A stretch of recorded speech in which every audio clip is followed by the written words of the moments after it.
सभी दोस्तों को नमस्कार। दोस्तों कैसे हैं आप लोग? सब तैयारी ठीक कर रहे नहीं कर रहे? चलिए एक बात बताइए, आपको ये राजस्थान का प्रयास कैसे लग रहा है? आप कमेंट बॉक्स में कमेंट करके जरूर बताना। मित्रों, हम लोग जो आज इस कड़ी में बात करेंगे,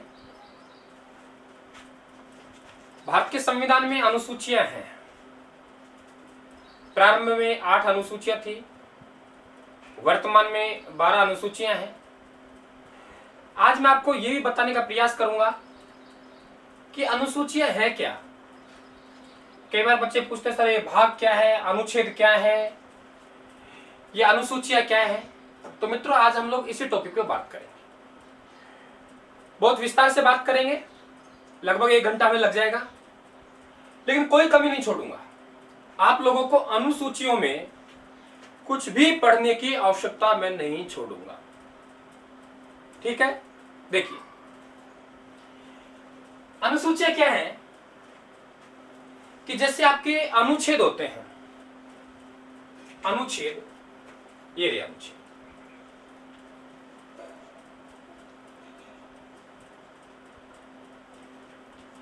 और एक आपके भाग होता है,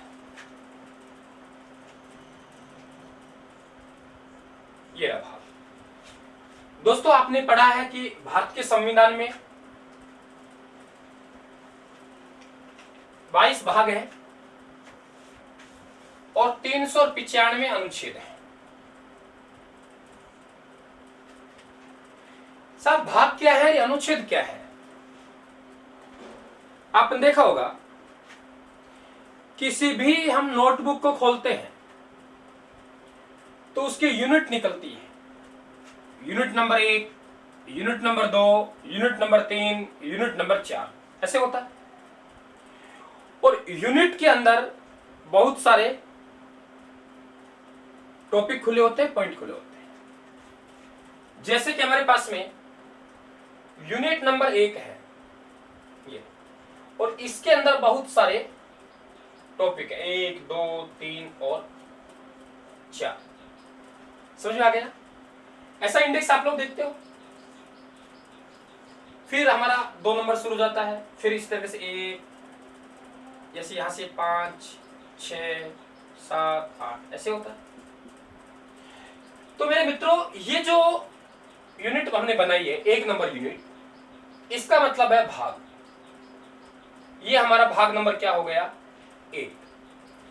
अब 1 नंबर भाग में कितने पॉइंट हैं? 1 नंबर, 2 नंबर, 3 नंबर, 4 नंबर, इतनी धाराएं हैं। ये धाराएं हैं, ये क्या हो गई? अनुच्छेद। ध्यान सुनते जाना, ये क्या हो गया? अनुच्छेद। फिर हमारे पास यहां धारा नंबर 5 आ गई, यूनिट नंबर 1, तो यूनिट नंबर हमारे पास 2 शुरू हो गई, तो ये भाग नंबर कौन सा हो गया? 2। अब भाग नंबर 2 है 5, 6, 7, 8, 9, 10, 11। 5 नंबर से लेकर 11 नंबर धारा तक हमारा यूनिट नंबर 2 में आता है, भाग नंबर 2 में आता है। फिर भाग नंबर 3। तो इस तरीके से ये हमारे भाग, इनके अंदर अनुच्छेद, फिर भाग, फिर अनुच्छेद। एक भाग के अंदर कई सारी धाराएं होती हैं, कई सारे अनुच्छेद होते हैं, ठीक है? उस यूनिट से संबंधित धाराएं समाप्त हो जाती हैं, दूसरा यूनिट फिर शुरू हो जाता है, फिर धाराएं चलती हैं। फिर उससे संबंधित फिर धाराएं समाप्त हो जाती हैं, आपका यूनिट यानी भाग चेंज हो जाता है, फिर धाराएं चलती हैं। धाराएं मतलब अनुच्छेद। समझ में आ गया? अब आपको समझाता हूं अनुसूची क्या चीज होती है। देखिए, आपका 1 नंबर अनुच्छेद, भाग नंबर 1 का अनुच्छेद नंबर 1 ये कहता है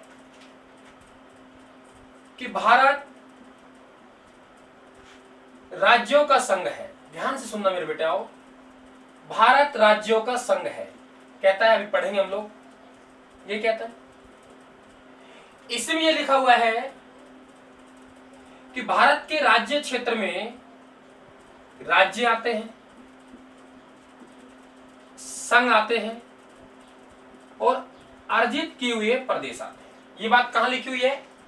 अनुच्छेद नंबर 1 में, कि भारत के राज्य क्षेत्र में राज्य आते हैं, संघ आता है और अर्जित किए हुए प्रदेश आते हैं। संघ मतलब केंद्र शासित प्रदेश, अर्जित मतलब किसी दूसरे देश से या दूसरे।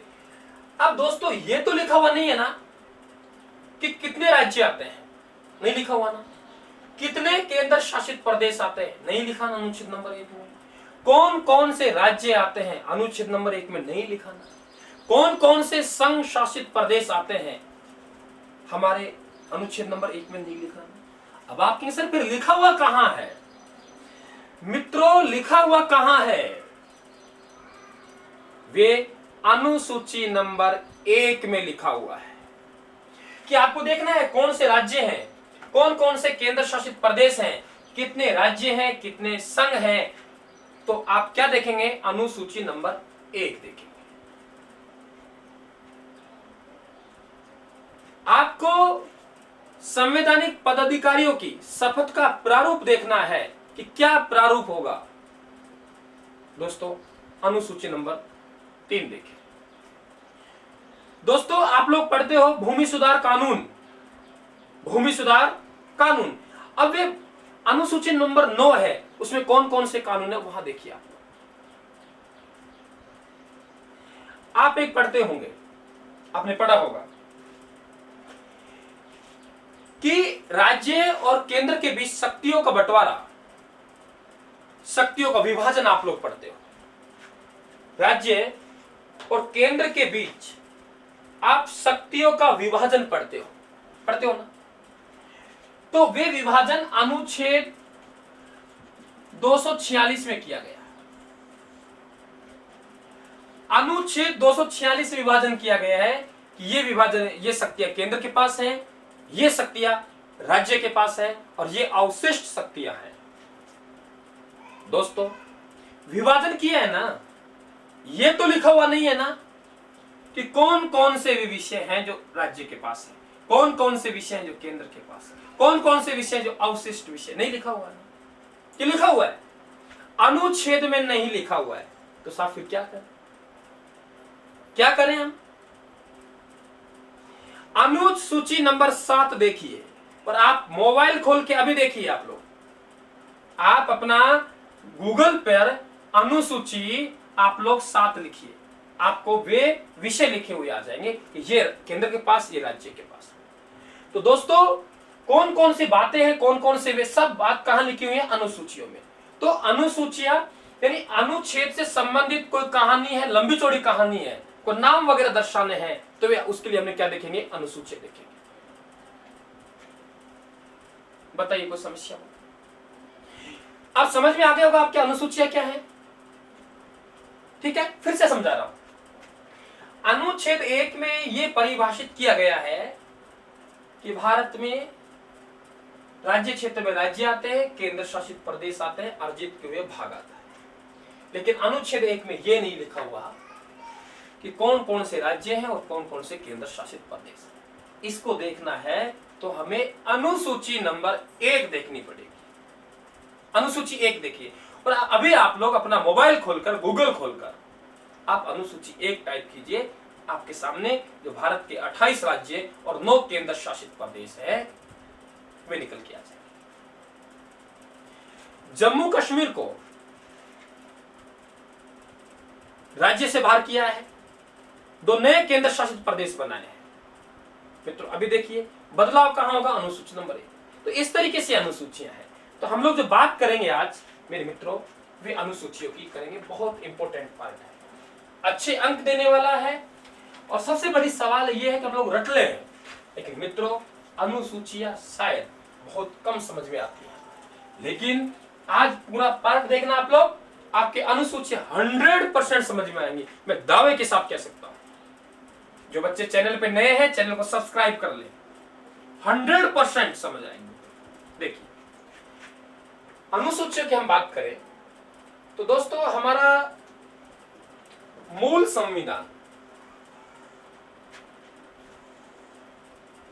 मूल संविधान की हम बात करें,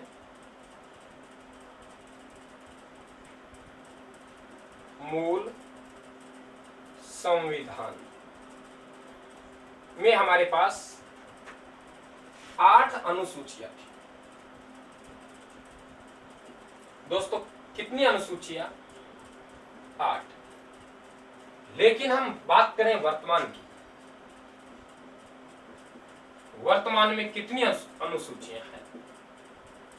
तो दोस्तों वर्तमान में 12 अनुसूचियां हैं। कितनी अनुसूचियां? 12। इसका मतलब यह हुआ कि 4 अनुसूचियां नई जुड़ गई। 8 पहले से, 4 और जुड़ गई। 4 का मतलब यह हुआ कि हमारे पास में अनुसूची नंबर 9, अनुसूची की हम बात करें,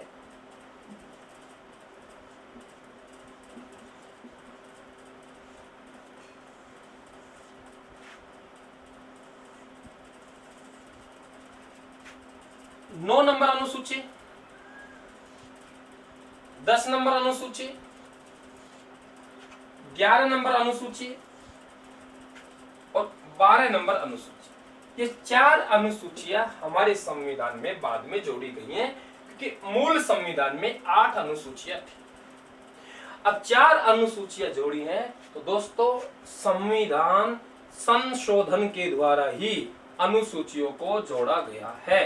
तो हमें यह पता होना चाहिए कि 9वीं अनुसूची कौन से संविधान संशोधन द्वारा और कब जोड़ी गई, 10वीं अनुसूची कौन से संविधान संशोधन द्वारा और कब जोड़ी गई, 11वीं अनुसूची कौन से संविधान संशोधन द्वारा और कब जोड़ी गई, और 12वीं अनुसूची कौन से संविधान संशोधन द्वारा और कब जोड़ी गई।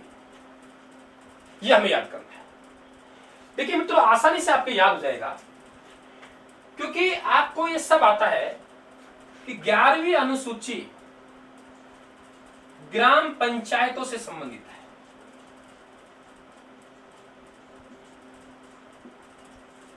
और 12वीं अनुसूची नगर पालिकाओं से संबंधित है। नगर पालिका, इसे आप ग्रामीण स्वशासन कह सकते हैं और इसे आप शहरी स्वशासन कह सकते हैं। और आप सब जानते हो कि इनका जो प्रावधान किया गया, इसका प्रावधान 73वें संविधान संशोधन द्वारा और इसका प्रावधान 74वें संविधान संशोधन द्वारा। संविधान संशोधन, संविधान संशोधन। दोस्तों बात समझ में आ रही है? मैं ये फिर से रिपीट कर रहा हूं, ग्राम पंचायतों का जो प्रावधान किया गया 73वें संविधान संशोधन द्वारा, आप सब जानते हैं। नगर पालिकाओं द्वारा जो प्रावधान किया गया नगर पालिकाओं का 74वें संविधान संशोधन द्वारा। और दोनों संविधान संशोधन 1993 में हुआ। ये भी 1993 में और ये भी 1993 पारित हुआ, अप्रैल का महीना था। तो दोस्तों 11वीं अनुसूची ग्राम पंचायतों संबंधित है। ग्राम पंचायतें 29 कार्य करती हैं, नगर पालिकाएं 18 कार्य करती है। आगे पढ़ेंगे अपन लोग।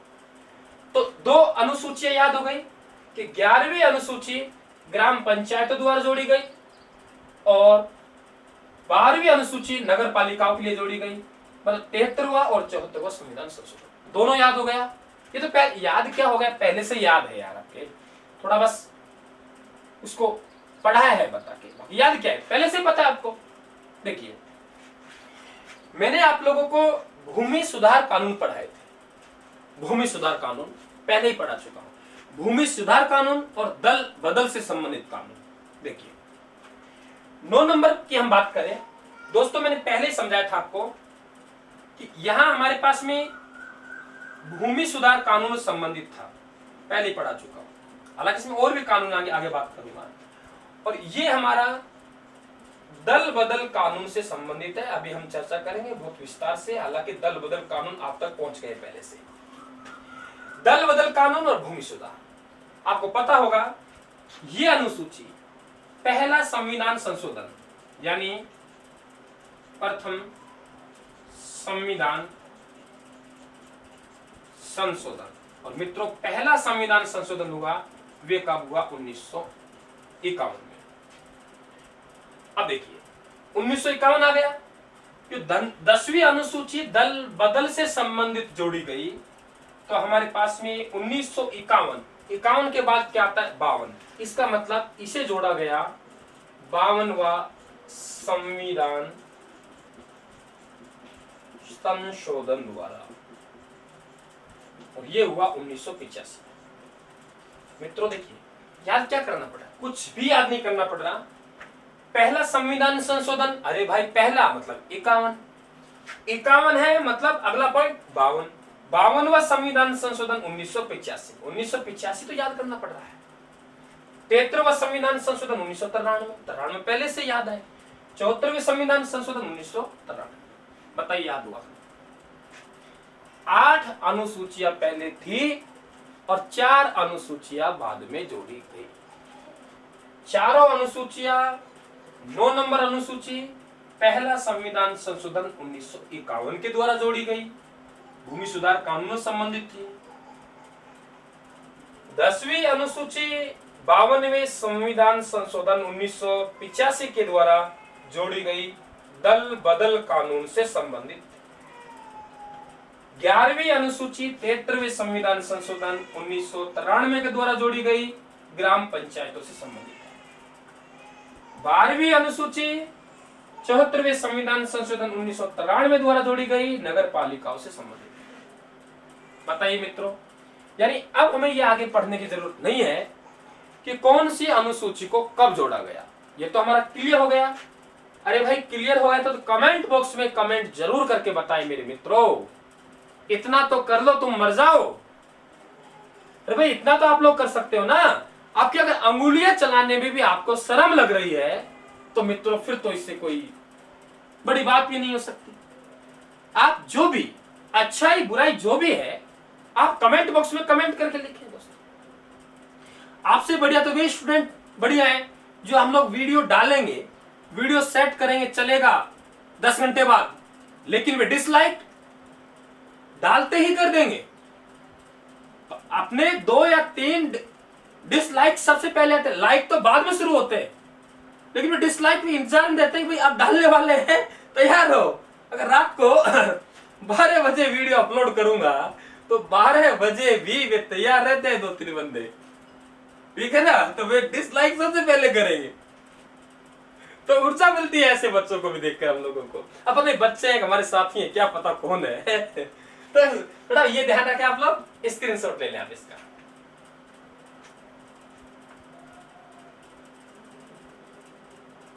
चलिए हमें ये एकदम पता लग गया कि सर 8 अनुसूचियां हमारे मूल संविधान में थी।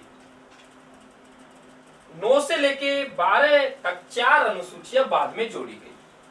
पहली अनुसूची पहला संविधान संशोधन 1951।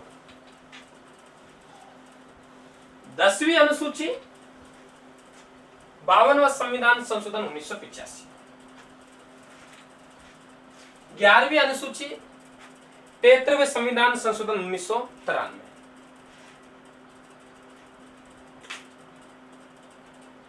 12वीं अनुसूची 74वें संविधान संशोधन 1993। ये हमें समझ में आ गया। अब हम बात करेंगे एक एक अनुसूची की, ठीक है। देखिए सबसे पहले हम अनुसूची नंबर 1 की बात करें।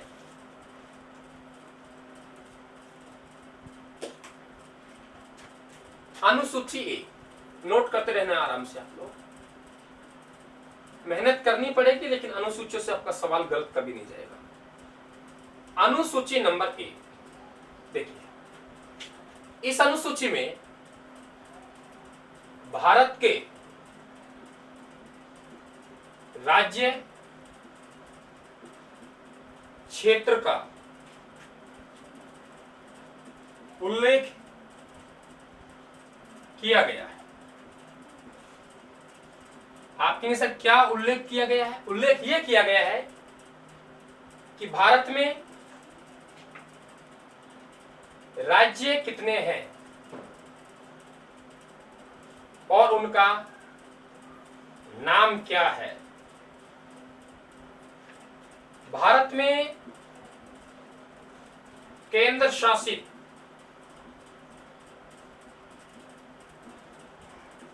प्रदेश कितने हैं और उनका नाम क्या है? दोस्तों ध्यान दें, 1 नंबर अनुच्छेद ये कहता है कि भारत के राज्य क्षेत्र में क्या आते हैं। वे राज्य क्षेत्र को परिभाषित करता है। वे कहता है कि भारत के राज्य क्षेत्र में राज्य आते हैं, केंद्र शासित प्रदेश आते हैं, अर्जित किए हुए भाग आते हैं। और अनुसूची एक ये कहती है कि वे राज्य कौन कौन से हैं और केंद्र शासित प्रदेश कौन कौन से हैं। आप यदि 1 नंबर अनुसूची गूगल पर सर्च मार के खोलेंगे तो अभी आपके पास में लिस्ट निकल के आ जाएगी कि भारत में 28 राज्य हैं और 9 केंद्र शासित प्रदेश है। दोस्तों एक बात और समझ लें, नोट लगा के समझ लें कि कोई नए राज्य का गठन होगा, कोई नए राज्य का नाम परिवर्तन होगा। ध्यान रखना, नए राज्य के गठन, उसकी सीमा में वृद्धि, उसका नाम परिवर्तन, ये किस प्रकार से होगा इसके लिए अनुच्छेद 3 दे रखा है, समझाऊंगा आपको। अनुच्छेद 3 ये कहता है कि संसद किसी राज्य का गठन कर सकती है, किसी राज्य का नाम बदल सकती है, किसी राज्य की सीमा में वृद्धि कर सकती है, किसी राज्य की सीमा में कमी कर सकती है। अब दोस्तों नाम बदला जाएगा तो कहीं तो संशोधन होगा ना, नए राज्य का गठन होगा तो नाम तो जुड़ेगा ना। तो वे नाम अनुच्छेद 3 में नहीं जुड़ेगा मित्रों। गठन और नाम परिवर्तन पर मेरे भाइयों बहनों जो संशोधन होगा वे संशोधन कहां होगा? अनुसूची नंबर 1 में होगा। बहुत इंपॉर्टेंट बात, आपसे एग्जामिनर पूछे कि बताइए जम्मू कश्मीर राज्य का विघटन किया गया है, संशोधन कहां हुआ? स्टूडेंट मरेगा, कहेगा अनुच्छेद 3 में किया। अरे नहीं, अनुच्छेद 3 में प्रक्रिया है, संशोधन हुआ है वे अनुसूची नंबर 1 में। बताइए मेरे दोस्तों अनुसूची 1 क्लियर हुई नहीं हुई? यानी इस अनुसूची में भारत के राज्य क्षेत्र का उल्लेख किया गया है कि इतने राज्य हैं और इतने केंद्र शासित प्रदेश है, इनका ये नाम है। किसी भी नए राज्य का गठन करेंगे, किसी भी नए राज्य का नाम परिवर्तन करेंगे, ये संशोधन अनुच्छेदों में ना होकर अनुसूची 1 में होगा। आपकी समझ आया कि मेरे मित्रों नहीं आया? अगर आ गया हो तो बहुत अच्छी बात है, आप कमेंट बॉक्स में कमेंट करके जरूर बताते रहें।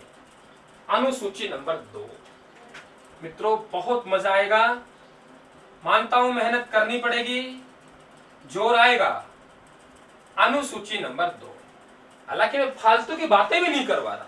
10-12 साल का जो मेरा अनुभव है कंपटीशन क्लास में पढ़ाने का, कंपटीशन वाले बच्चों को मार्गदर्शन करने का, उनके साथ जुड़ने का, उसके आधार पर बता रहा हूं। आपको कचरा नहीं पढ़ाऊंगा, एग्जाम की दृष्टि से जो महत्वपूर्ण है वही बात पढ़ाऊंगा। रोचकता के लिए अनावश्यक कहानियां नहीं समझाऊंगा आप लोगों को। हमें पता है कि एग्जामिनर जाएगा कहां, उसको बांध के रखना है। देखिए अनुसूची 2 ये कहती है कि इस अनुसूची में विभिन्न संवैधानिक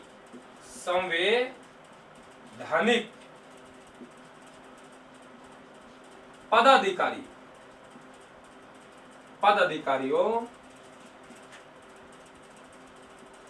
के वेतन का उल्लेख है,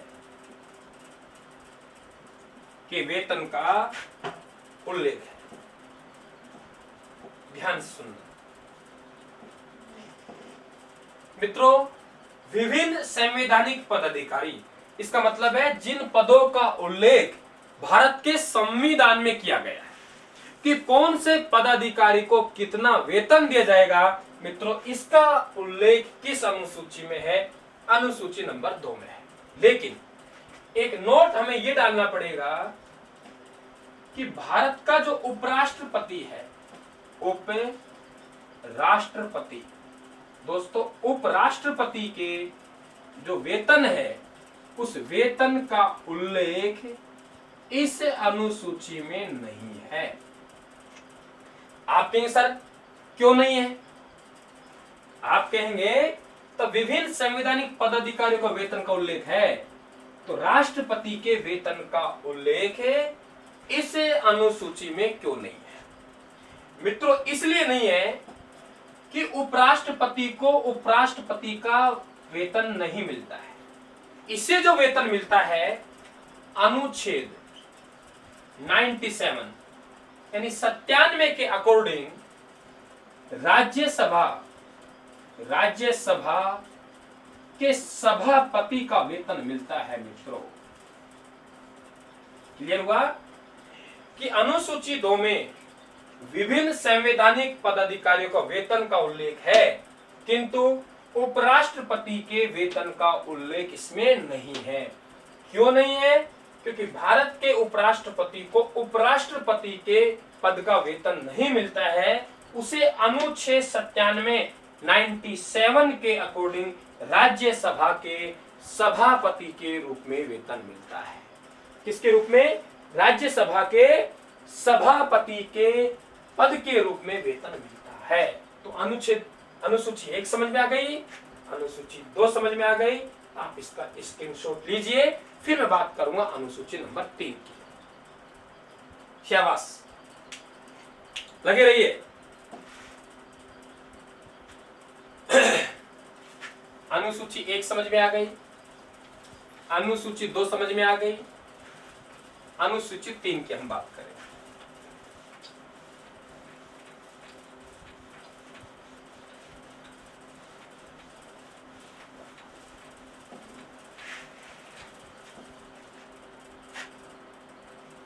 मित्रों अनुसूची 3 है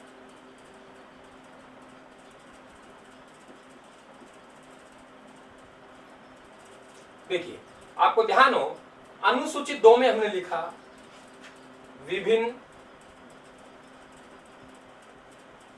संवैधानिक पदाधिकारियों, यही लिखा। लेकिन पदाधिकारियों की शपथ शब्द के प्रारूप का उल्लेख, तो दोस्तों ये अनुसूची 3 हो जाएगी। और अगर यहां से हम वेतन की बात कर दें तो दोस्तों अनुसूची नंबर 2 हो जाएगी। यानी अनुसूची 2 वेतन की बात कर रहा है और अनुसूची नंबर 3 शपथ की बात कर रहा है। मित्रों हम शपथ लेते हैं, मैं अमुक, तो वे शपथ का क्या प्रारूप होगा, उसका परफॉर्मा क्या होगा, उसका प्रपत्र क्या होगा, इसका उल्लेख अनुसूची नंबर 3 में दिया है।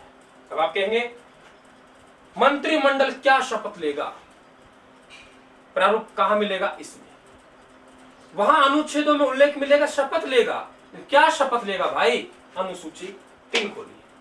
अब इसमें भी अपवाद है। अपवाद क्या है? नोट ये है नंबर 1 राष्ट्रपति,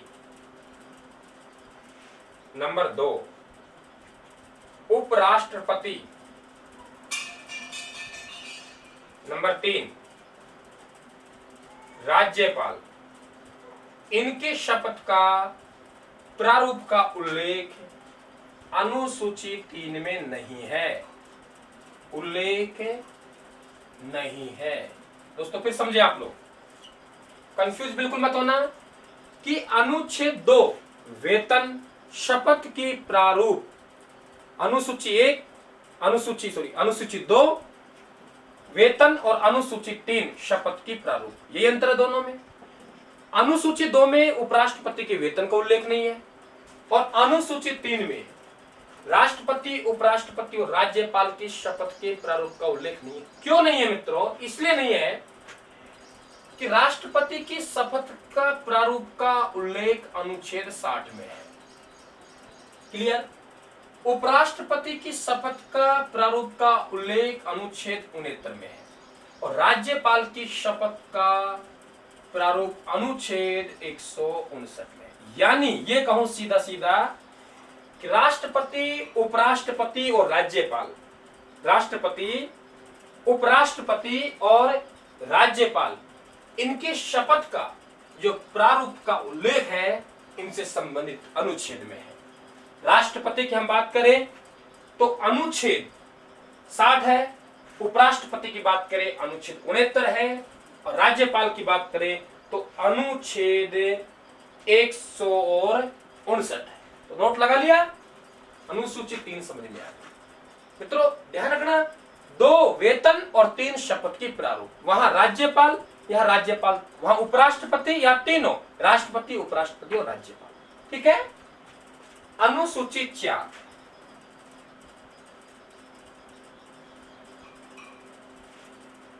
दोस्तों अनुसूची 4 ये कह रही है कि जो राज्यसभा है, राज्यसभा 2 प्रकार के सदस्य होते हैं, एक मनोनीत सदस्य, एक निर्वाचित सदस्य। ध्यान रखना, मैं निर्वाचित लिख रहा हूं। राज्यसभा के निर्वाचित सदस्य, निर्वाचित सदस्यों का, निर्वाचित सदस्यों की संख्या का विभिन्न राज्यों में बंटवारा। दोस्तों ध्यान सुनिए आप, अनुसूची 4 का मतलब ये है सूची, स्थानों की सूची, नाम की सूची। जब बात सूची की आती है, विषयों की सूची, तो हम अनुसूची देखेंगे। अब आपको पता है जो राज्यसभा है उसमें निर्वाचित सदस्य भी जाते हैं और मनोनीत भी जाते हैं। अब भाई निर्वाचित सदस्य हैं, वे सदस्य कौन से राज्य से कितने सदस्य जाएंगे, इनका जो बंटवारा है, इनकी जो लिस्ट है, वे अनुसूची 4 है। आप अपने मोबाइल पे खोल के देखें, जैसे ही आप अनुसूची 4 खोलेंगे तो पूरी लिस्ट निकल के आ जाएगी कि फला राज्य से इतने सदस्य जाते हैं, फला राज्य से इतने सदस्य जाते हैं। बताइए कोई समस्या? कोई समस्या नहीं है ना मित्रों? अगर समस्या तो आप बता दो, मेरे हिसाब से तो समस्या होगी नहीं। और दोस्तों जो पढ़ने वाला स्टूडेंट नहीं है, जो पढ़ना नहीं, पढ़ने का मतलब पढ़ना सब चाहते हैं, लेकिन मेहनती, बहुत मेहनती बच्चा, इसको अपने आप को पता है कि मैं पटवार, कांस्टेबल, शिक्षक जो भी बनूंगा 100%। टाइम लग सकती है लेकिन तूफान आएगा, मेरा सिलेक्शन निकलेगा।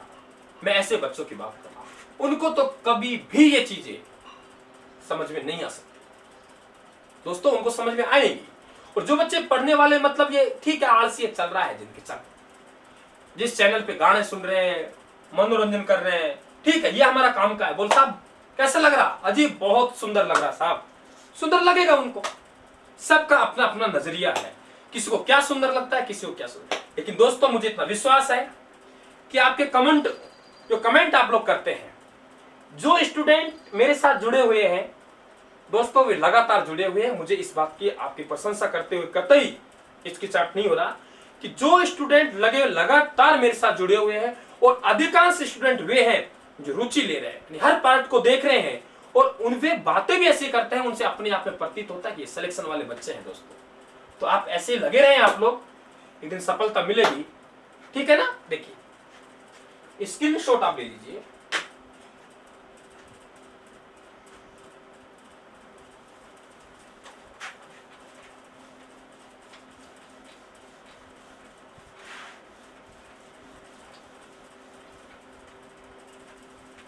दोस्तों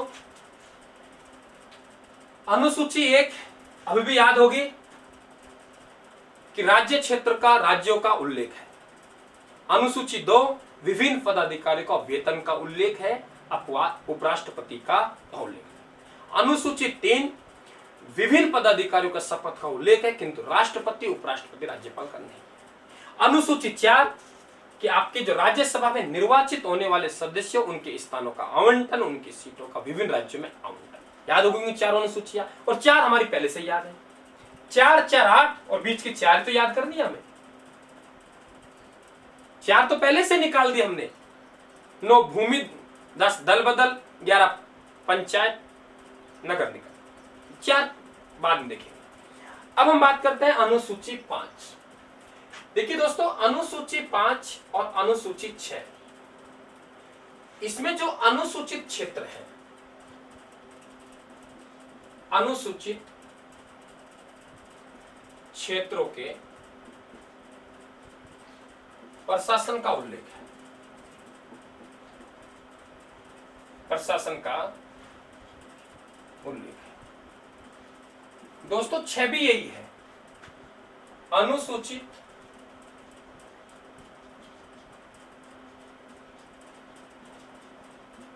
क्षेत्रों के प्रशासन का उल्लेख है।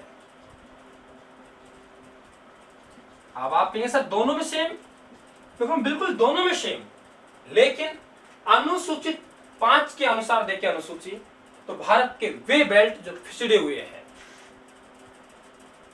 उनमें जो अनुसूचित क्षेत्र है, जैसे राजस्थान में डूंगरपुर बांसवाड़ा, किसी राज्य का, किसी भी जिले का कोई भी गांव, कोई भी तहसील हो सकती है, कोई प्रतिबंध नहीं है, पूरे भारत के लिए लागू है। लेकिन अनुसूची 6 ये कह रही है कि नंबर 1 असम राज्य, नंबर 2 त्रिपुरा राज्य, नंबर 3 मेघालय राज्य, और नंबर 4 मिजोरम राज्य। यानी 4 राज्य कौन कौन से? असम, त्रिपुरा, मेघालय और मिजोरम।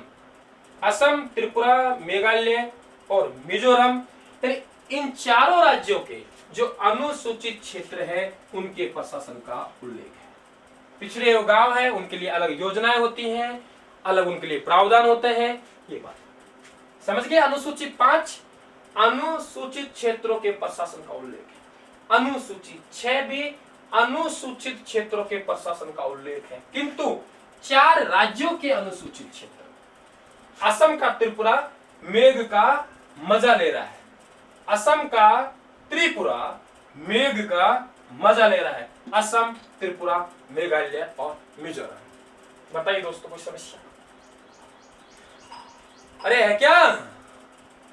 नहीं है? चलिए कोई समस्या? अब एक पॉइंट आप नोट डालें कि देखिए अनुसूचित क्षेत्र है, अनुसूचित क्षेत्र कई बार नए घोषित होते हैं। अब आपके सर अनुसूचित क्षेत्र है, उनका निर्धारण कौन करता है? दोस्तों, किसी भी राज्य के, किसी भी जिले के, किसी भी गांव को अगर अनुसूचित क्षेत्र घोषित करना है तो ये पावर है भारत के राष्ट्रपति के पास। तो भारत का राष्ट्रपति किसी भी क्षेत्र को नया अनुसूचित क्षेत्र घोषित कर सकता है। नया अनुसूचित क्षेत्र, बताइए को समस्या? कान खोल के गांठ बांध लेना इस बात को, भारत का राष्ट्रपति है, वे किसी भी अनुसूचित क्षेत्र है, किसी भी क्षेत्र को अनुसूचित क्षेत्र घोषित कर सकता है। और दोस्तों 2018 में राजस्थान के भी कुछ गांव हैं, उनको अनुसूचित क्षेत्र घोषित किया था, शायद संख्या 5 होनी चाहिए। तो अनुसूची 5 और अनुसूची 6 मेरे दोस्तों बहुत अच्छी तरीके से आपके समझ में आ गई, बहुत अच्छी तरीके से समझ में आ गई। कोई किसी प्रकार के डाउट आपके अंदर नहीं रहे होंगे मेरे हिसाब से, अगर आपने ढंग से पढ़ा है। ठीक है, अब हम बात करते हैं अनुसूची नंबर 7।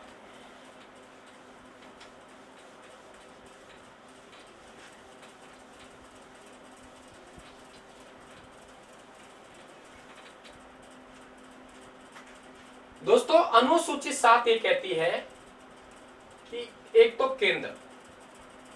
केंद्र में राज्यों के बीच या मध्य विभिन्न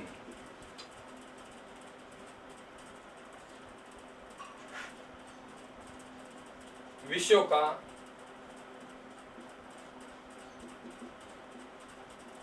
बंटवारा, यानी आपके जो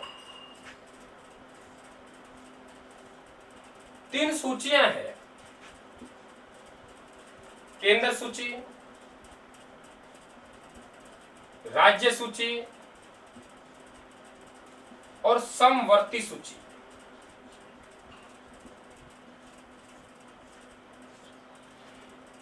दोस्तों जो अनुच्छेद 246 है, अनुच्छेद 246 में इन 3 सूचियों का बात की गई है, 3 सूचियों के बंटवारे की बात की गई, लेकिन अनुच्छेद 246 में यह तो बात की गई है कि विभिन्न विषयों का बंटवारा होगा। केंद्र सूची के विषय कौन से होंगे? अनुसूची 7 देखिए। राज्य सूची के विषय कौन से होंगे? अनुसूची 7 देखिए। समवर्ती सूची के विषय कौन से होंगे? अनुसूची 7 देखिए। दोस्तों कितना गजब का सवाल बनेगा कि केंद्र व राज्य सरकारों के मध्य इस शक्तियों का विभाजन किया गया, विषयों का बंटवारा किया गया है। यह बंटवारा कौन से अनुच्छेद में किया गया? 246। अब दोस्तों आपसे कहेगा, कभी भी ध्यान रखना, इंटरव्यू वगैरह में अक्सर ऐसे सवाल पूछे जाते हैं कि केंद्र और राज्यों के बीच जो विषय है उनमें संशोधन करना है, उनमें बदलाव करना है, उनको घटाना बढ़ाना है, तो संविधान में संशोधन कहां होगा? तो स्टूडेंट फटाक से कहेगा कि वो अनुच्छेद रटे हुए हैं कि साहब अनुच्छेद 246 में होगा। दोस्तों नहीं, संशोधन वहां नहीं होगा, संशोधन होगा अनुसूची 7 में। उनकी लिस्ट है, अभी भी आप देख लीजिए उस लिस्ट में क्या होगा, संशोधन। स्टूडेंट एक गलती और करता है, मैं बता दूं आपको। केंद्र सूची के विषयों पर जो कानून बनाने का काम करती है वे संसद करती है। परिस्थिति कोई भी हो, कौन करेगी? संसद। राज्य सूची के विषयों पर कानून बनाने का काम केवल राज्य नहीं करते, हम लिखेंगे सामान्यतः राज्य सरकार करती है, लेकिन कुछ परिस्थितियां ऐसी हैं जिन पर कानून बनाने का काम उन्हीं विषयों पर कौन करेगी? संसद। जैसे कि राष्ट्रीय आपात लागू हो गया, तो ये कानून बनाने का अधिकार किसके पास चल जाएगा? संसद के पास चल जाएगा। तो केवल विधानमंडल के पास नहीं है, सामान्यतः विधानमंडल के पास है। सामान्य परिस्थितियों में परिस्थितियां विपरीत हो गई तो संसद के पास चली जाएगी, ये आप ध्यान रखें। और समवर्ती सूची में यानी केंद्र और राज्य दोनों मिलकर काम करते हैं, लेकिन केंद्र सरकार इस पे थोड़ा भारी होती है। मान्य केंद्र सरकार का फैसला होगा। यानी केंद्र संघ सूची पर कानून बनाने का काम संसद, राज्य सूची पर सामान्यतः राज्य का विधानमंडल, और समवर्ती सूची पर दोनों मिलकर कानून बनाते हैं। कौन कौन से विषय होंगे वे अनुसूची 7 में। कितना मिनट कर लिया दोस्तों? अनुसूची नंबर 1 भारत के राज्य क्षेत्र का उल्लेख, कौन कौन से राज्य, कितने राज्य, कितने केंद्र शासित प्रदेश। अनुसूची जो हमारे पास में 2 है, विभिन्न संवैधानिक पदाधिकारियों के वेतन का उल्लेख, लेकिन उपराष्ट्रपति के वेतन का उल्लेख नहीं है, क्योंकि अनुच्छेद 97 के राज्यसभा के सभापति के रूप में वेतन लेता है, ना कि भारत के उपराष्ट्रपति के रूप में। अनुसूची 3 भारत के विभिन्न संवैधानिक पदाधिकारियों के शपथ की प्रारूप का उल्लेख। आप देख लेना, आपको किसी भी पदाधिकारी, मंत्रिमंडल जो भी है, उनकी शपथ का प्रारूप देखना है तो आज ही आप अभी अनुसूची 3 खोल के देख लो, उसमें सभी के प्रारूप मिल जाएगा, किस प्रारूप में शपथ लेते हैं। किंतु राष्ट्रपति, उपराष्ट्रपति, राज्यपाल का नहीं मिलेगा, क्योंकि इनकी शपथ का प्रारूप है वे इनसे संबंधित अनुच्छेदों में दे रखा है। राष्ट्रपति की शपथ अनुच्छेद 60, उपराष्ट्रपति की शपथ अनुच्छेद 69, राज्यपाल की शपथ अनुच्छेद 159। समझ में आ गया? अनुसूची 4 राज्यसभा के निर्वाचित सीटों का जो आवंटन है विभिन्न राज्यों में, वे आवंटन कितने कितने सीटें कहां से गई, अनुसूचित 4। खोल के देख लीजिए कौन से राज्य से कितने जाते हैं, आपको मिल जाएगा। अनुसूची 5, अनुसूचित क्षेत्रों के प्रशासन का उल्लेख है। भारत के किसी भी क्षेत्र के हो सकते हैं, लेकिन अनुसूचित 6 भारत के किसी भी क्षेत्र का नहीं, अनुसूचित क्षेत्रों के प्रशासन का उल्लेख है, लेकिन किसी भी क्षेत्र का नहीं मेरे मित्रों, केवल असम, त्रिपुरा, मेघालय और मिजोरम। असम का त्रिपुरा मेघ का मजा ले रहा है, ठीक है। अनुसूची 7 दोस्तों, जो अनुच्छेद 246 में शक्तियों का विभाजन किया गया केंद्र और राज्यों के बीच में, वे विभाजन किस प्रकार से, कौन कौन से विषय केंद्र के हैं, कौन कौन से विषय राज्य के हैं, कौन कौन से विषय समवर्ती सूची के हैं, ये विभाजन हमें यहां मिलेगा।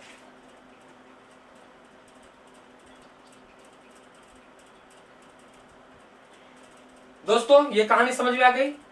तो अनुसूची 1 से 7 हम इस पार्ट में पढ़ेंगे। अनुसूची 8 से, क्योंकि 45-50 मिनट का पार्ट बन चुका है, मैं ज्यादा बड़ा पार्ट नहीं जाना चाहता। ज्यादा बड़ा पार्ट बनेगा, मैं थोड़ा उसको जल्दी करने का प्रयास करूंगा, तो पढ़ाने में मजा नहीं आएगा, अगर आपको पढ़ने में मजा नहीं आएगा, ठीक है ना। तो अधिक बड़ा पार्ट करना नहीं चाहता। अब क्या है कि जो हमारे पार्ट है अनुसूची 8 से लेकर अनुसूची 12, ये अनुसूचियों के पार्ट नंबर 2 में हम पढ़ेंगे। मित्रों मेरा तो यही संदेश है आपके लिए कि अच्छी मेहनत करें, आप लोग ऊर्जावान रहें, जो काम कर रहे हैं उसके लिए 100% आप दें, जितना आपसे बनता है उतना दे दें आप लोग।